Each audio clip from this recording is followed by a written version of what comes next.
ಈಗ ನೋಡೋಣ ರಾಜ್ಯದ ಸಂಕ್ಷಿಪ್ತ ಸುದ್ದಿಗಳ ಕ್ವಿಕ್ ರೌಂಡ್ ಅಪ್. ಚಲಿಸುತ್ತಿದ್ದ ಟ್ರ್ಯಾಕ್ಟರ್ ಪಲ್ಟಿಯಾಗಿ ತಂದೆ ಮಗ ಸ್ಥಳದಲ್ಲೇ ಸಾವನ್ನಪ್ಪಿದ್ದಾರೆ. ತುಮಕೂರು ಜಿಲ್ಲೆಯ ಕುಣಿಗಲ್ ತಾಲೂಕಿನ ಲಕ್ಕೇಗೌಡನ ಪಾಳ್ಯ ಬಳಿ ಅಪಘಾತ ಸಂಭವಿಸಿದ್ದು ತಂದೆ ಶಿವರಾಮಯ್ಯ ಮತ್ತು ಮಗ ಹರೀಶ್ ಮೃತಪಟ್ಟಿದ್ದಾರೆ. ಅಡಿಕೆ ತುಂಬಿಕೊಂಡು ಬರ್ತಿದ್ದಾಗ ಟ್ರ್ಯಾಕ್ಟರ್ ಪಲ್ಟಿಯಾಗಿದೆ.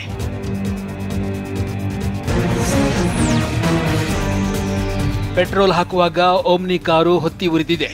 ಶಿವಮೊಗ್ಗ ಜಿಲ್ಲೆ ತೀರ್ಥಹಳ್ಳಿ ರಸ್ತೆಯ ಹೊನ್ನಾಪುರ ಗ್ರಾಮದ ಬಳಿ ಓಮ್ನಿ ಕಾರು ಹೊತ್ತಿಕೊಂಡಿದೆ. ಮಂಗಳೂರು ಆಸ್ಪತ್ರೆಯಿಂದ ಶಿವಮೊಗ್ಗಕ್ಕೆ ಬರ್ತಾ ಇದ್ದಾಗ ಘಟನೆ ನಡೆದಿದ್ದು ಕಾರಿನಲ್ಲಿದ್ದ ಐವರು ಪ್ರಾಣಾಪಾಯದಿಂದ ಪಾರಾಗಿದ್ದಾರೆ.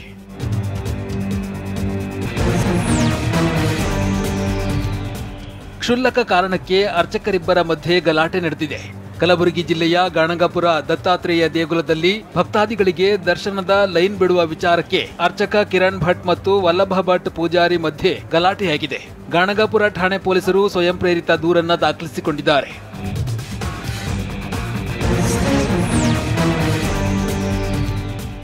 ಖಾಸಗಿ ಶಾಲೆಯಲ್ಲಿ ವ್ಯಾಸಂಗ ಮಾಡ್ತಾ ಇದ್ದ ವಿದ್ಯಾರ್ಥಿ ನಾಪತ್ತೆಯಾಗಿದ್ದಾನೆ. ಗದಗ ಜಿಲ್ಲೆ ಲಕ್ಷ್ಮೇಶ್ವರ ಪಟ್ಟಣದ ಚಂದನ ಖಾಸಗಿ ಶಾಲೆಯಲ್ಲಿ ಘಟನೆ ನಡೆದಿದ್ದು ನಾಪತ್ತೆಯಾಗಿ 10 ದಿನ ಕಳೆದರೂ 8ನೇ ತರಗತಿ ಓದ್ತಾ ಇದ್ದ ವಿದ್ಯಾರ್ಥಿ ಸುನೀಲ್ ಇನ್ನೂ ಪತ್ತೆಯಾಗಿಲ್ಲ.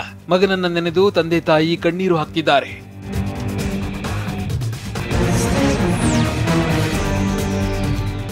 ಕೊಪ್ಪಳ ತಾಲೂಕಿನ ಕುಣಿಕೇರಿ ತಾಂಡ ಕುಣಿಕೇರಿಯಲ್ಲಿ ಕಟಾವಿಗೆ ಬರ್ತಾ ಇದ್ದ ಬೆಳೆಯನ್ನ ಕಿಡಿಗೇಡಿಗಳು ಹಾಳು ಮಾಡಿದ್ದಾರೆ. ಈರುಳ್ಳಿ ಮತ್ತು ಶೇಂಗಾ ಸೇರಿದಂತೆ ಅನೇಕ ಬೆಳೆಗಳು ಚೆನ್ನಾಗಿ ಬಂದಿದ್ವು. ಆದರೆ ಕಳೆದ ರಾತ್ರಿ ಜಮೀನಿಗೆ ಬಂದಿದ್ದ ಕೆಲವರು ಟ್ರ್ಯಾಕ್ಟರ್ನಿಂದ ರೂಟರ್ ಹೊಡೆದು ಬೆಳೆ ಹಾಳು ಮಾಡಿದ್ದಾರೆ.